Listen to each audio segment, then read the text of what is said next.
frescura.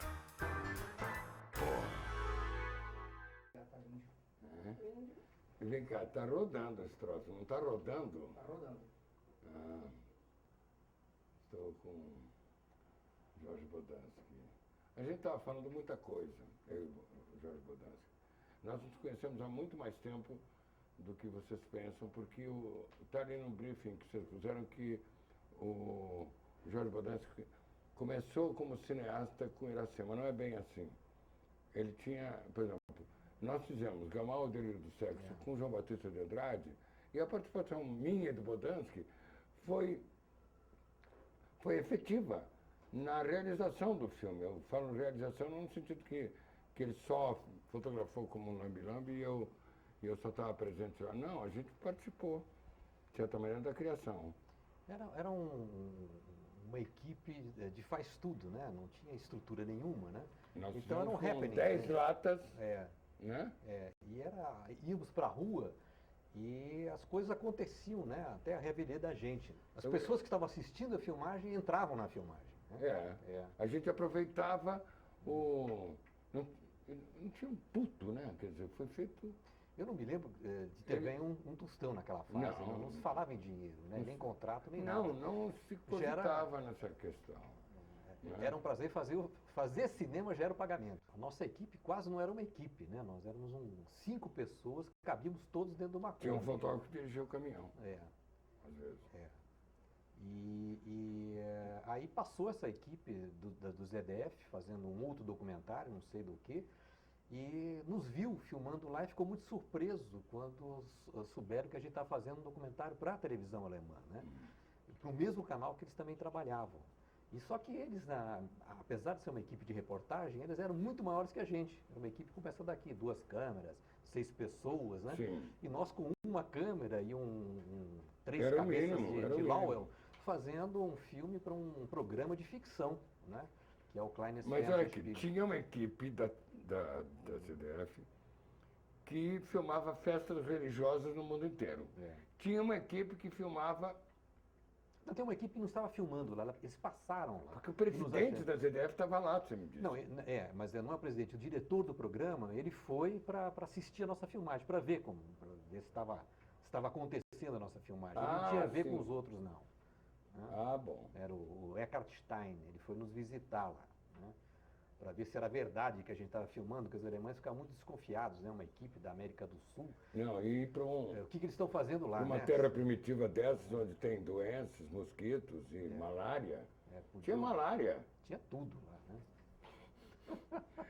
Eu sei que a mãe do Gauer, Wolf Gauer, ela se despediu dele, você me disse, como se ele tivesse ido para a guerra e não fosse voltar mais. E tinha momentos em que a gente passava dentro daquela fogueira, que era outubro, que eu vi. Exatamente, final de outubro, início de novembro, que a gente pegou o Círio de Nazaré, que é na segunda quinzena de outubro, e é o período que exatamente é o final da seca e início da chuva. A gente queria isso porque no final da seca as queimadas são maiores. Tudo. É o período grosso da queimada, até hoje, né? É o momento que se queima mais. E em novembro, eu me lembro que nós pegamos a primeira chuva que caiu, era tão bonito aquilo, porque a chuva, quando ela cai na terra seca, ela faz um barulho diferente, né? Parece que você está pisando no neve, pló, pló, pló, assim, e levanta uma poeira, apesar de chover. Eu me lembro tão bem dessa primeira chuva, primeira chuva depois de 6 meses de seca, caem aquelas gotas enormes com um barulho assim, pof, como se fosse uma almofada, aí levanta a poeira na chuva, a poeira subindo. Coisa linda, esse o cheiro dessa chuva. O cheiro daquela terra molhada era uma maravilha. Bom, mas o que eu queria dizer é o seguinte, você me deu frequentemente uma certa participação criativa, porque a gente improvisava muito, mas é que a ideia, me pareceu, quando a gente combinou, que eu provocaria os caras para os caras se manifestarem, depois eu caía fora e você pegar uma manifestação espontânea, sem nenhum direcionamento ideológico, digamos assim. Então, na realidade, o documentário, eu acho que era mais sobre a reação popular, aquela coisa toda que estava acontecendo. A gente tinha a intenção de dar voz àquela gente que nunca tinha falado para uma câmera, né? Até a maneira Nem de sabia falar. o que era uma quermesse. A maneira de falar, esse português falado no Amazonas, esse dialeto de Belém, que é muito bonito, nunca tinha sido gravado, né? Quer dizer, quando o filme passou no Brasil, as pessoas, principalmente na Amazônia, quando o filme passou a primeira vez em Belém, depois de já a novela toda da censura, a primeira sessão pública lá eu assisti, o cinema veio abaixo de dar risada. Eu não entendi por que estavam rindo tanto, né? Não tinha cenas engraçadas, né? Mas riam de tudo. E aí eu perguntei, por que estão rindo tanto, né? Estão rindo da fala deles, eles nunca tinham ouvido a fala deles no cinema, Sim, ou na televisão. Estamos se reconhecendo e estamos felizes. Esse era um é. gesto de felicidade. É. Né? Porque na televisão é uma fala distante, né? Mas houve um certo receio porque a gente chegou, tinha uma guerrilha. Vocês me contaram depois que eu cheguei. Não, mas nós também, nós sabíamos que eu tinha uma guerrilha, mas nós sabíamos aonde. Escondida dentro de uma flauta, que eu joguei tudo fora, com medo de... Nós estávamos no miolo da guerrilha do Araguaia, lá no Marabá. Eu tinha informação da guerrilha, nós sabíamos que havia uma guerrilha, mas não tínhamos a menor ideia que nós estávamos no miolo da guerrilha. Você não se lembra daquelas barreiras do exército que tinha que davam de geral, tempos em tempos, davam uma geral? Eram os caras barbudinos. E a gente tinha cheio de autorizações na janela da Kombi, mandava os caras lerem. E depois a gente descobriu que os soldados eram loucos pelo isqueirinho Bic. Tinha um isqueirinho que o Arren trouxe, ele fumava muito.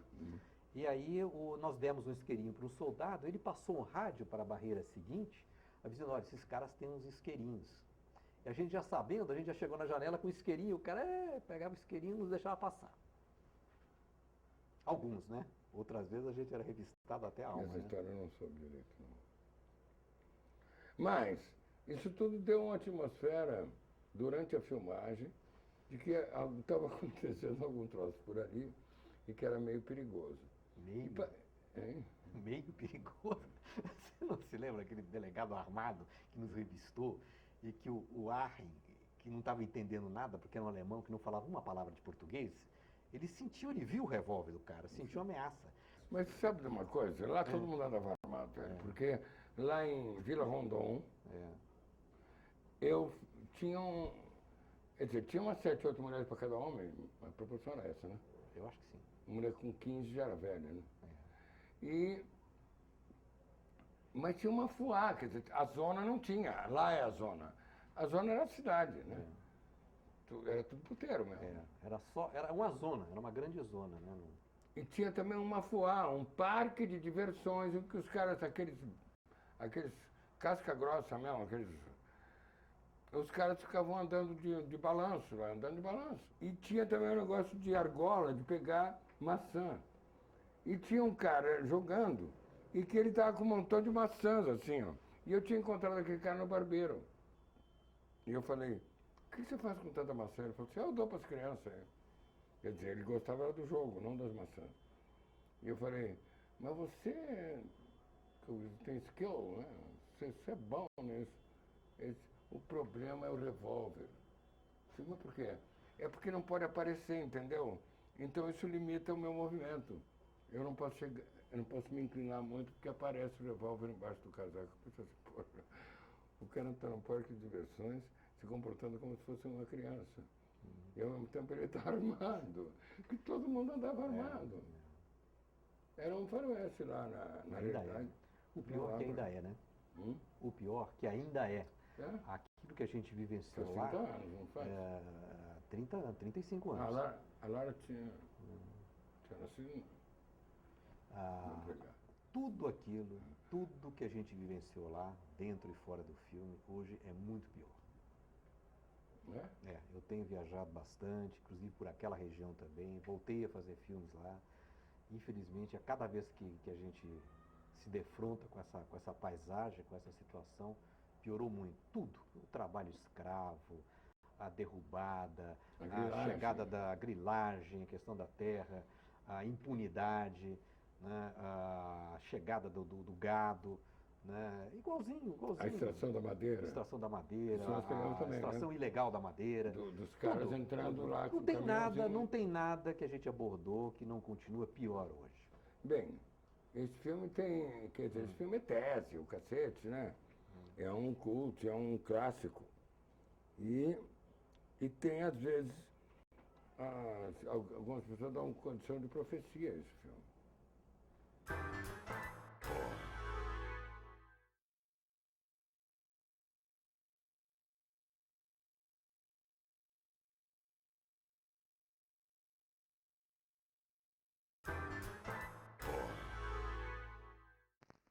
Mas sabe como é que é, né? Aquela base.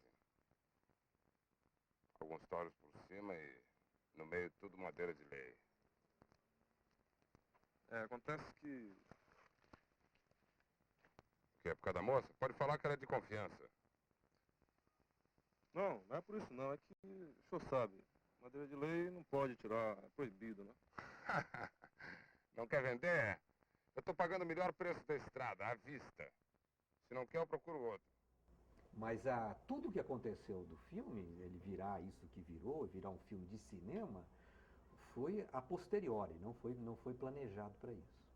Mas eu estava me referindo a tal da questão da censura, porque durante 5 anos o povo brasileiro não pode ver o filme.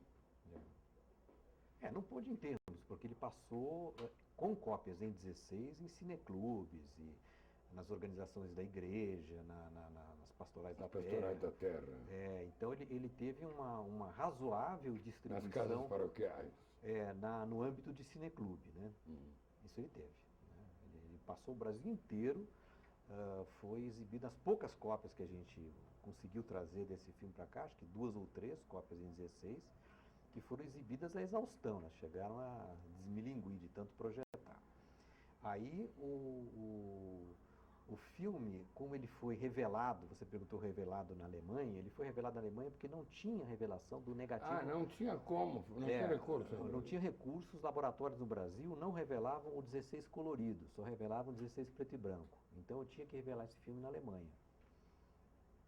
E como ele foi revelado na Alemanha, eu não tinha documentação, registro, nem nota fiscal de laboratório aqui, para poder dar entrada no consignio. Sim, para ser um filme brasileiro.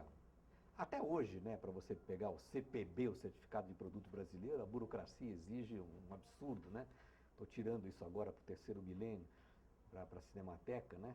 Na época não era tão burocrático, mas eu precisava ter algum documento que provasse que o filme foi feito aqui, ou qualquer coisa aqui. Mas isso aí, na realidade, foi uma forma que a censura encontrou para não censurar o filme. Para não censurar o filme, né?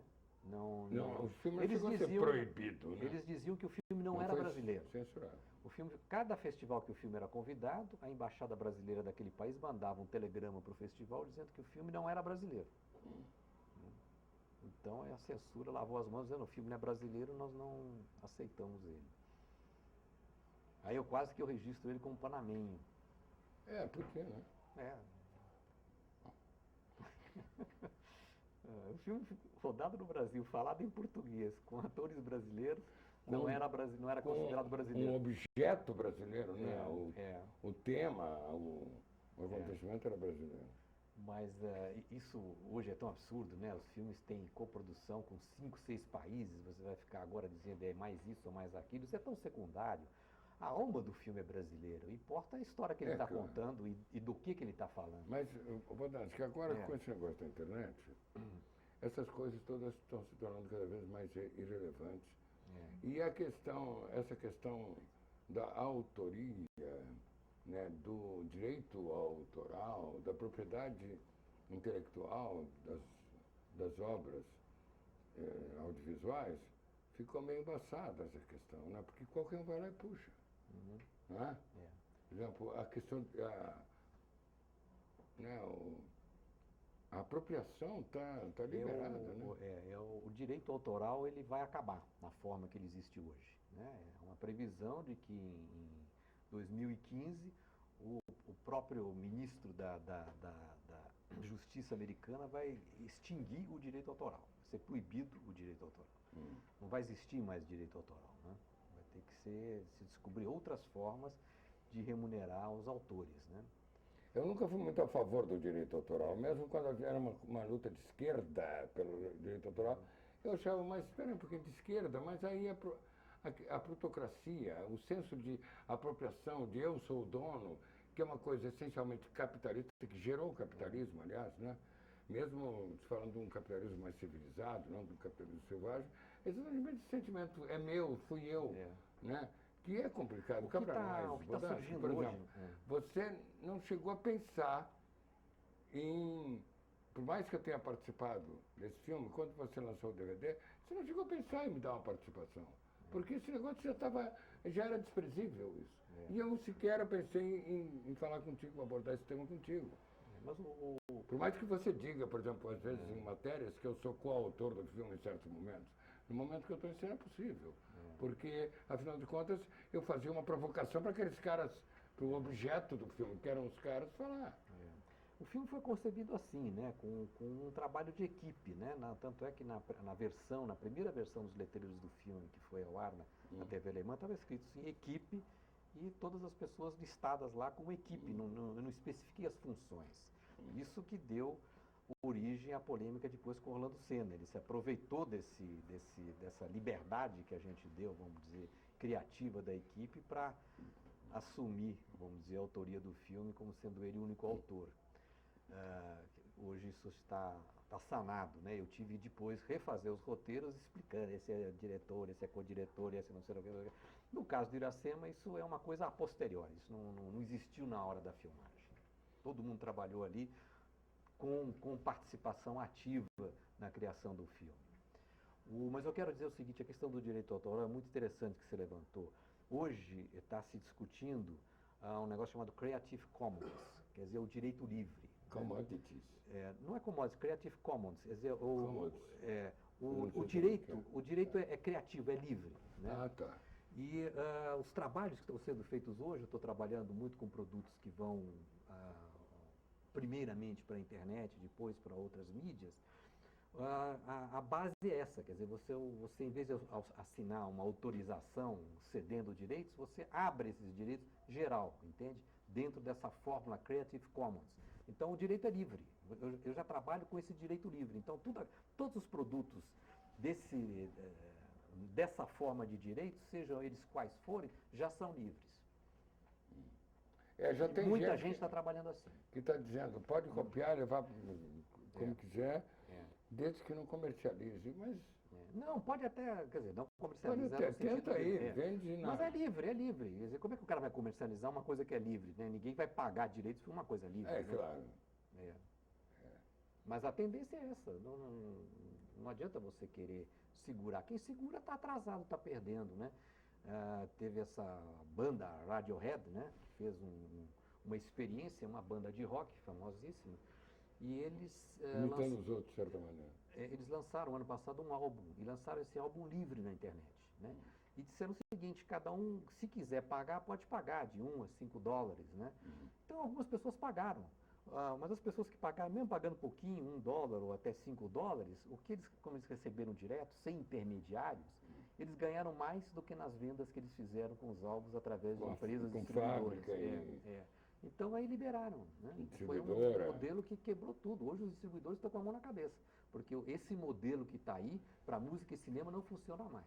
Cá para nós, Bodansky, os distribuidores sempre tiveram o filé de tudo, né? Porque eles nunca arriscaram numa produção, nunca.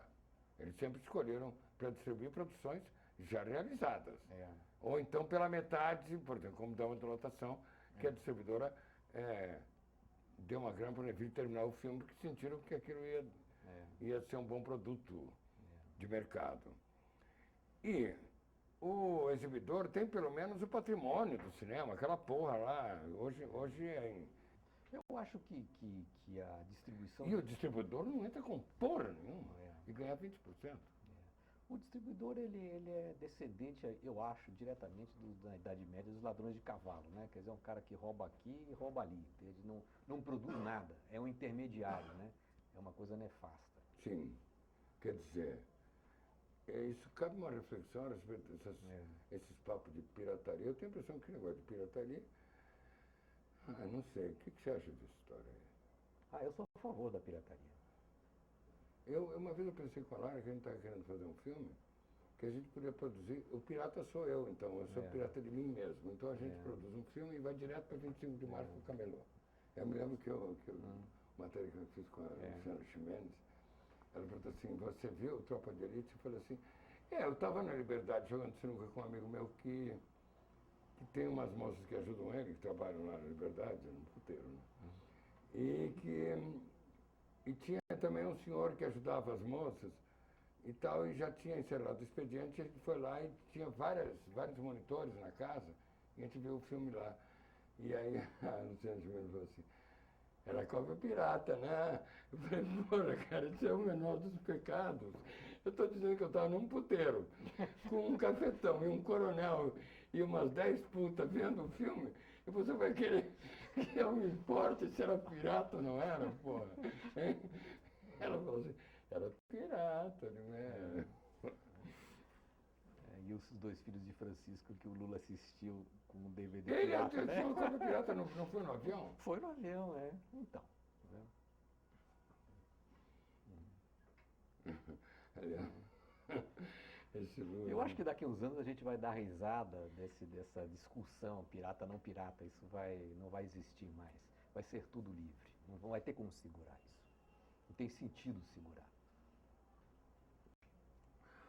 O que você... Bom, você sempre foi um cara de oposição. Quer dizer, pelo menos assim que você foi colocado na ordem das coisas. Você estudou na Alemanha quando você era jovem, né? Em Ulm, né? É. Onde você começou a fazer fotografia. Eu comecei a ser de oposição, assim chamado, né?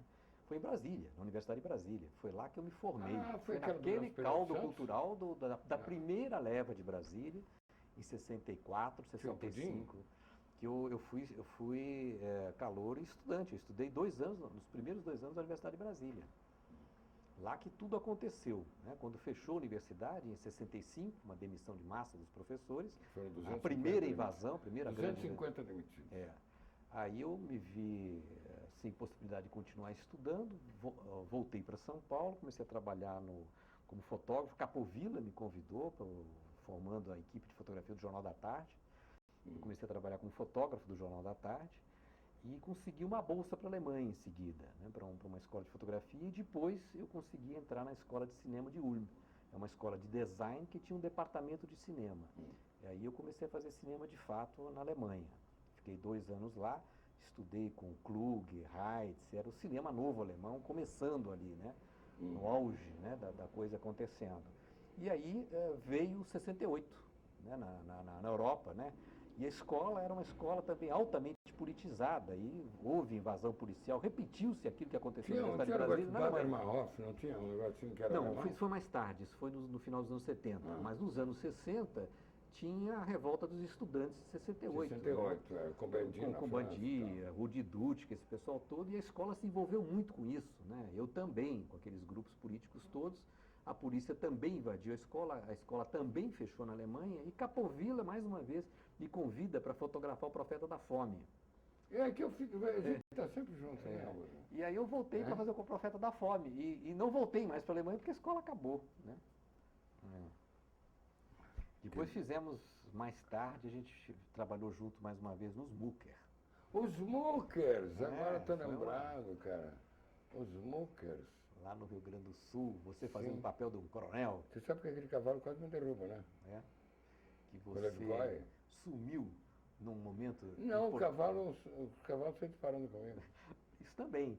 Mas teve uma filmagem, o dia de maior produção, que era uma tropa do exército que iria atacar os Muckers, devia ter uns 200 figurantes, todos uniformizados, armados, e era para ser filmado no final da tarde. Uma luz caindo, uma luz linda, aquela luz... Luz é cavalo, como diz os italianos. E aí eu não me preocupei muito, né? Porque a filmagem era no final da tarde, assim, lá no meio da tarde, cadê o Péreio? Cadê o Péreio? Procura Péreio, ninguém acha Péreio. E aí a equipe de produção correndo, né, procurando, acharam você numa praia, não sei aonde. E aí trouxeram você e o sol já estava caindo.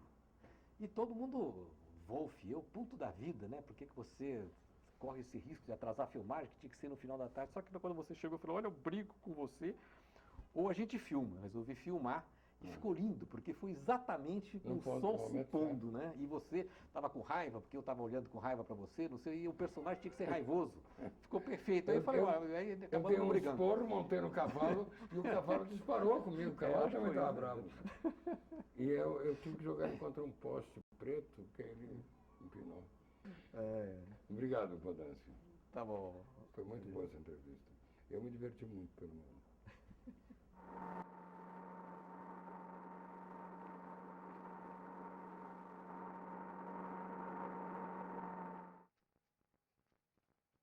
Mas tu é burra mesmo, né? Se tu quiser se dar bem e fazer carreira, tu tem que tomar cuidado nessa vida, viu? Senão tu não chega nem aos... Quantos anos tu tem mesmo? 15. Senão tu não chega nem até os 16.